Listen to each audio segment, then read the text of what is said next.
Well, good morning. There are some things out there that seem so important that we remember, so important for us to remember that we mark them in our calendars, things that feel almost immoral for us to forget. And just as I'm going to speak this morning into our sermon series, and as I do, the youth are going to go out to their groups. Remembrance is an important part of life. There's some things I said we don't leave remembering some things to chance. Friends' birthdays or significant anniversaries. We write them in our calendars, we put notifications in our phones, we wear poppies. And we hope that those acts enable us not just to remember the thing, but to imbibe into our lives the meaning and significance of the thing that we're trying to remember. As Christians, we do the same with the communion meal and gathering for worship each week. We believe that Jesus' death and resurrection is so significant in history that we want the story of it to shape our lives. We want it to always be on our minds and in our hearts, and so we take it into our mouths. Imagine a world that forgot that Jesus had died and rose. Imagine a world that didn't know about the offer of mercy and of forgiveness and of grace and of freedom. Tragically, we don't need to imagine a world like that. We are, as a society, rapidly heading towards that place. Now, God is a God of remembrance. 5 times in the first book of the Bible, the book of Genesis, we read that God remembered. It says that God remembered Noah and the covenant or the agreement that he'd made. It says that he remembered Abraham and the covenant. It says that he remembers Rachel, who was unable to have children. He remembers and has mercy on her. And then in the second book of the Bible, the book of Exodus, we're told that God hears the distress of his people and remembers. Again, remembers the covenant that he'd made with Abraham, Isaac, and Jacob. Often in the Bible, people pray, God, remember your promises. It's a good way to pray. Remember, call to mind your promises.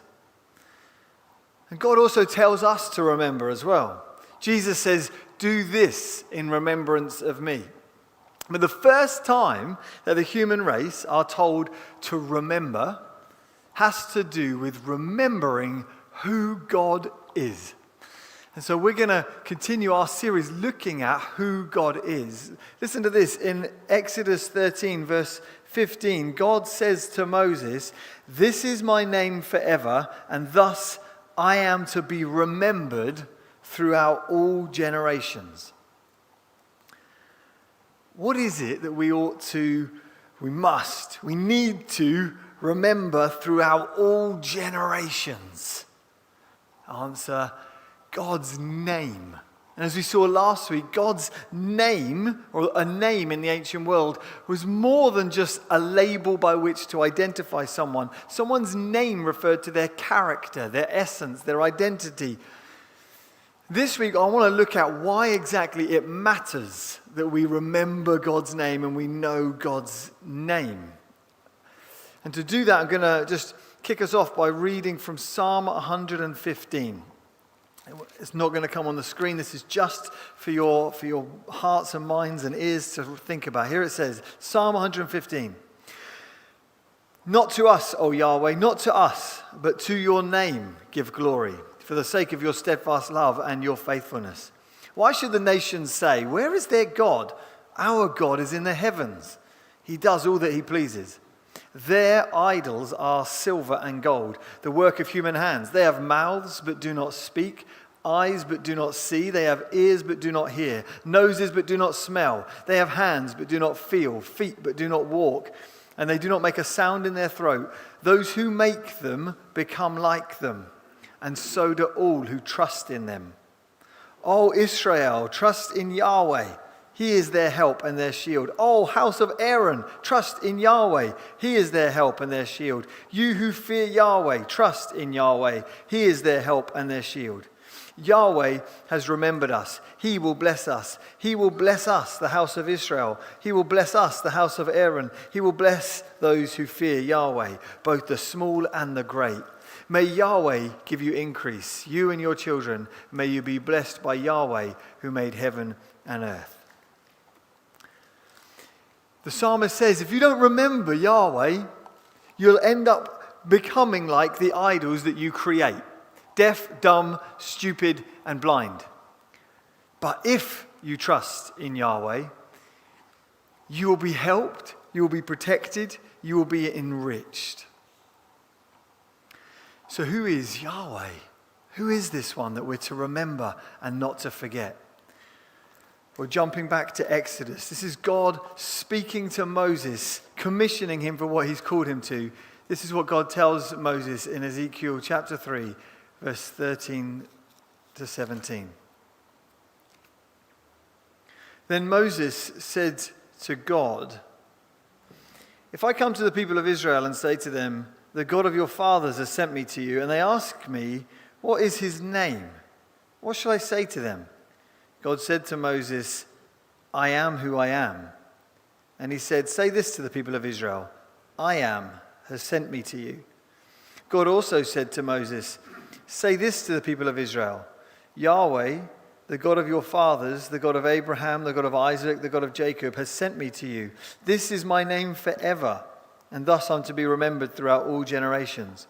Go and gather the elders of Israel together and say to them, Yahweh, the God of your fathers, the God of Abraham, of Isaac and Jacob, has appeared to me, saying, I've observed you and what has been done to you in Egypt, and I promise that I will bring you up out of the affliction of Egypt to the land of Canaanites, to the land of the Canaanites, a land flowing with milk and honey. This is God's word. So in verse 13, Moses says to God, which God are you? Which, as we saw last week, the word God is the word, in Hebrew is the word Elohim. And in the ancient world, everybody had Elohim. And Elohim was simply just a divine, invisible, spiritual being that existed in the universe. There are dozens, hundreds of different Elohim. So it's a legitimate question. Moses says, this is interesting. This bush is talking to me. Which Elohim is talking to me right now? To whom do I speak? But that question, what is your name? Again, he's not saying, could you just tell me what you go by? But rather, what is your character? What is your nature? And in verse 14, Yahweh says, or God says, I am who I am. Which in Hebrew is Ayah, Asher, Ayah. And then he says again, I am, Ayah. And in verse 15, he then says to Moses, you shall know me as Yahweh, or the Lord. In Hebrew, Ayah means I am. Yahweh means he is. So we have this thing going on that when God reveals himself to Moses, he says, my name is Ayah, which means I am. But it says, when you talk to me, you can call me Yahweh, which means he is. When God says his name, it's I am. When we say his name, it's he is. Except that the ancient Hebrew as a language doesn't have any vowels. And so it wouldn't have looked like this. Well, it wouldn't have looked English enough spelling at all. Instead, it would have looked like this. Just Yahweh, Y-H-W-H. And since God is holy, the Israelites, and they became reluctant to pronounce or to say the name of God. The first commandment is you shall not take the name of God in vain. And so people became understandably reticent, nervous about blaspheming or behaving irreverently towards God. So what happened is that from 400 BC, people stopped writing this down at all and instead replaced it with the Hebrew word for Lord, which is Adonai. And so rather than writing or referring to Yahweh, they wrote and referred instead to Adonai, which is Lord. Which is why in our Bibles, whenever it says the word Lord or God in caps and capital letters, what's underneath that in the original language is the word Yahweh, a word that appears 6,800 times in our Bibles. Then what happened in the early medieval period is that some monks began translating from the Hebrew into Latin. And so what they did is that they combined the vowels of Adonai with the consonants. It's like countdown, isn't it? I'll have a vowel, please. They combined the vowels of Adonai with the consonants of the word Yahweh, and this is what they get. But, that looks a little more confusing than I meant for it to look. I missed a word off the bottom here. Yahweh, they took Yahweh and Adonai, or Yehovah, which is then with the mistranslation from the Hebrew into the Latin, because Latin doesn't have Y's, it has I's or J's, and the W was pronounced as V, they translated it as Jehovah, which is where that word comes from. That was in 1513 as an attempt to translate from the Hebrew into Latin, a language that didn't share the same letters. They produced the mistranslation of Yahweh, which in Hebrew was supposed to be pronounced either Yahweh or Yehwah, which sounds like we're talking Klingon at the moment. But Jehovah is a mistranslation of Yahweh. What is the name or nature of Yahweh? What does that mean? Why does it matter? So far, so just interesting lesson in Hebrew. Why do I care? It matters because, as we said, a name is not a label, but a character. And so if you zoned out through that last bit, come back because this is valuable for you. It's not particularly helpful, I don't think, when we read the Bibles, to always read the word Lord in capitals. Because what we're reading there isn't the title, the Lord, but a particular God whose name and character we can call upon. The title, the Prime Minister, says very little about him or her. Certainly, if I refer to the Prime Minister, it doesn't imply that I have any level of relationship with the Prime Minister, which I don't. If I only referred to Amy as the wife, or my wife, you might think that our relationship is a little bit unusual. Oh, hello, wife. And it's great to see you again. I hope you've had a good day, wife. Where are the kids, the children? And maybe I should start expecting that level of deference. I'd appreciate that. To the receptionist at the doctor's office or doctor's surgery, I am Mr. Field. But to my wife, I'm Jez, or honey, or babe, less often. To a shop assistant, I might be sir, but to my children, I'm also sir. No, I'm dad. Because they have a more intimate relationship with me. And so they can use different terms to address me. God essentially says to Moses, not call me the Almighty and bow. No, he says, I'm Yahweh. He reveals his personal, tender name, inviting Moses into relationship, name-to-name relationship. That's what's shocking about this revelation of God, is its intimacy and its invitation to friendship. The Elohim, who was, as we saw in Genesis 1, in the beginning Elohim, the Elohim being, the divine spiritual power that created all things, is here saying to a man, call me Yahweh. Call me Yahweh. And then says to Moses, remember this throughout all generations. All generations, your children, your children's children, everybody refer to me, call me as Yahweh. Not the Elohim above Elohim, or not the God above gods, or even the King of Kings, but Yahweh. This is amazing. But it's also like, well, so what? Who cares? What does that word even mean? And why is it worth remembering throughout generations? I'm glad you didn't ask. You did. You're all sitting there thinking this. So I want us to spend a few moments to think now about that question. What does the name Yahweh even mean, and why does it matter? As we consider the implications of God's name and play football together. We're not going to play football, but we are going to produce like a football format of 4-4-1. Imagine it's the last few minutes of the game, you've lost a player, you're down to 10 men, and you're now playing in a 4-4-1 position. Here's what we're going to do. We're going to look at 4 implications that this tells us about God, 4 implications this tells us about us, and 1 incredible reality behind it all. 4-4-1. Implications about God. Here we go. Number 1, he is central. God says to Moses, go and do this. Go and speak to Pharaoh and tell him, set my people free and cripple your economy. To which Moses says, I can't. I'm scared. To which God says, I am is with you. Yahweh, Asher, Asher. I don't speak Hebrew. What he's saying when he says Yahweh is this: I am the only thing that matters. Moses, you may be outnumbered 100 to 1, but if I am is with you, you win. I am. I am the central and most important part of reality, and I deserve your devotion. That's what Psalm 115 is saying. All these other people, they make gods with their hands, and they bow down to them, and they become like them. But Yahweh, the Creator, Almighty God, deserves our absolute devotion. Now, if we were to ask most people in our society whether or not they believed in a God or a universal, sovereign, divine being, power behind all things, they may say yes. They'd likely say yes. But they don't likely behave like that existence has much relevance to or bearing on their lives.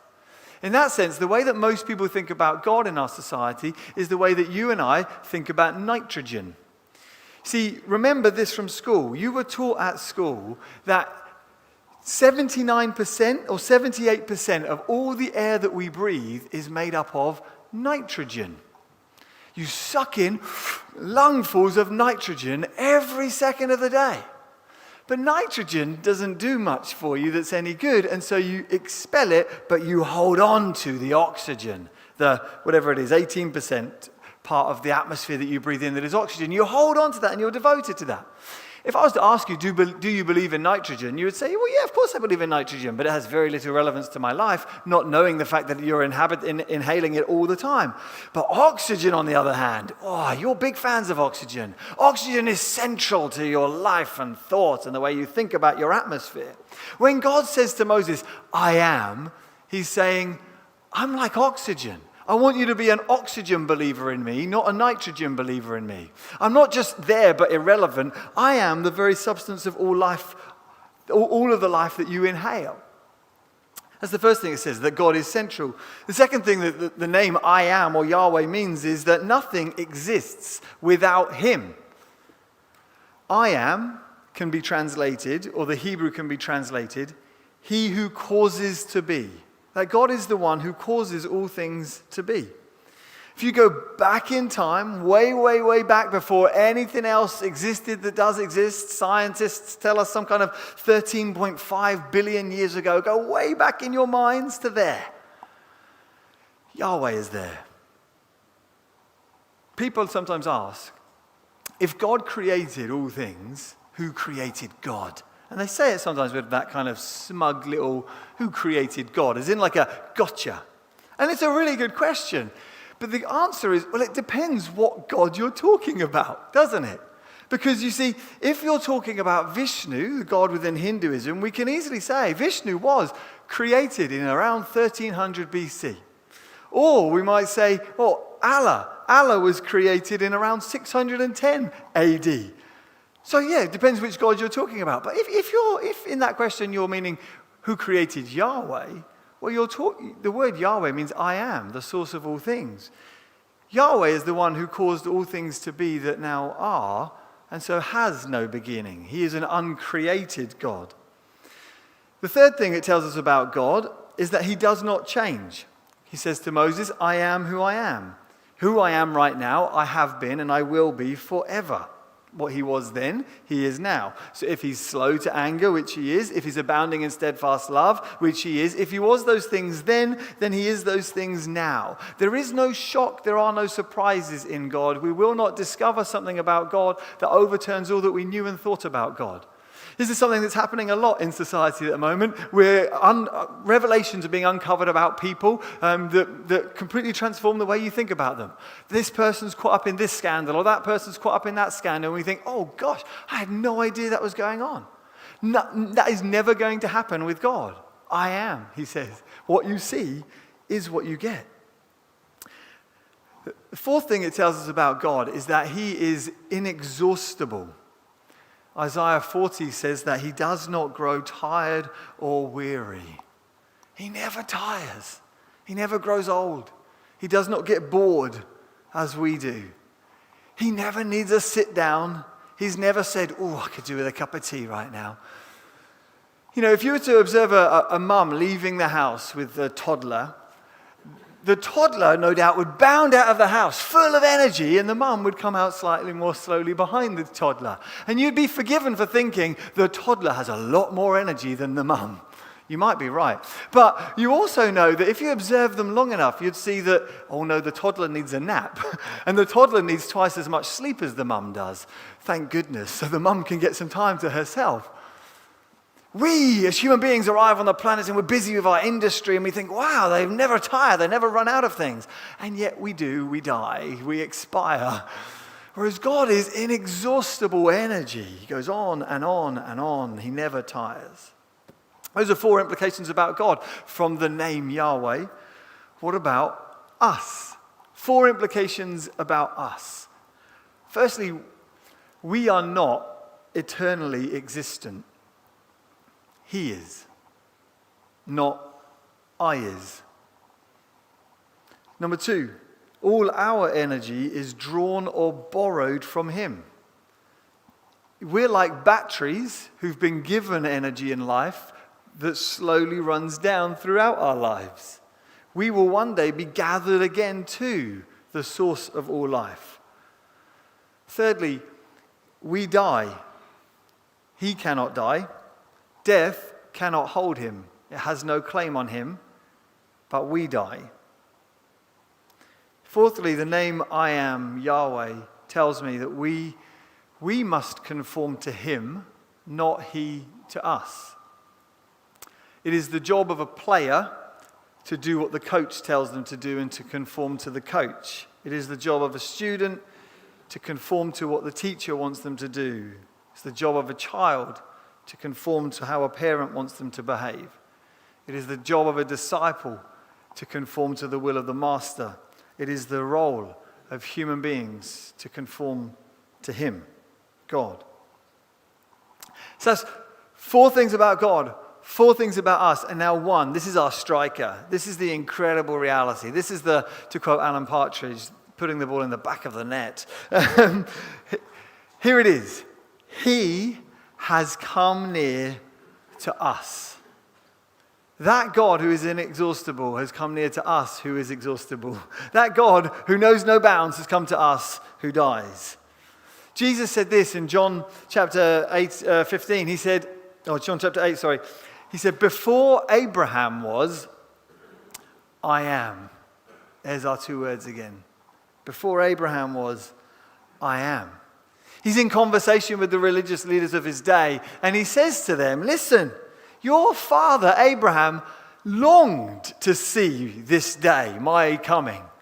In other words, I know what Abraham longed for. I've spoken to him about it. And so they say to him, you're not yet 50 years old. How can you, who's not yet 50, claim to have had a conversation with Abraham, who lived hundreds and hundreds of years ago? To which Jesus says to them, before Abraham was, I am.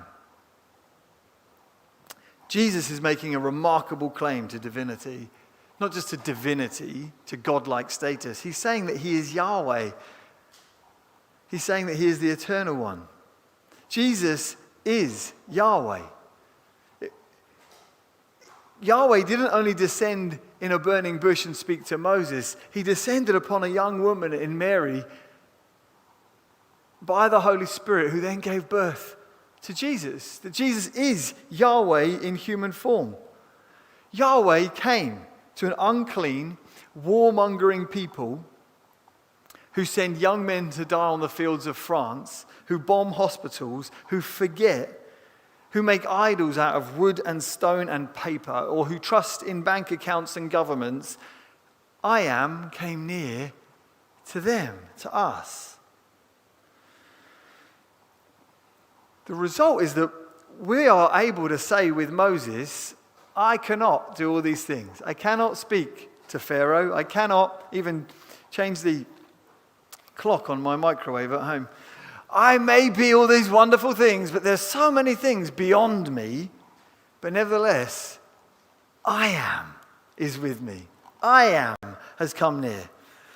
The pre-existent, never-changing, central God is here. And this is what the Apostle Paul says to the church in Corinth when he's reflecting on this. In 1 Corinthians 15, he writes to the church,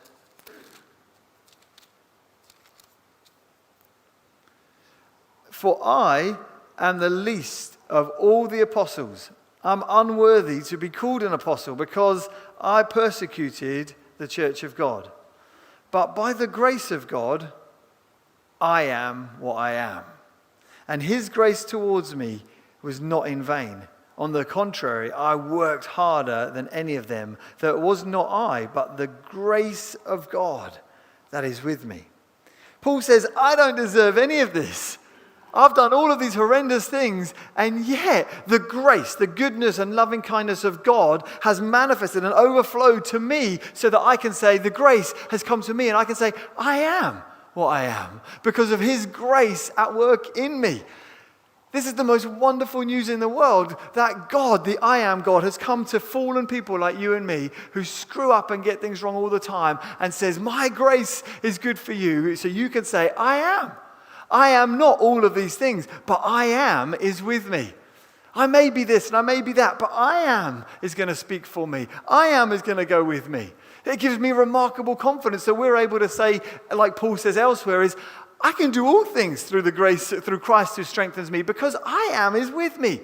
So he sends me, he equips me, he empowers me.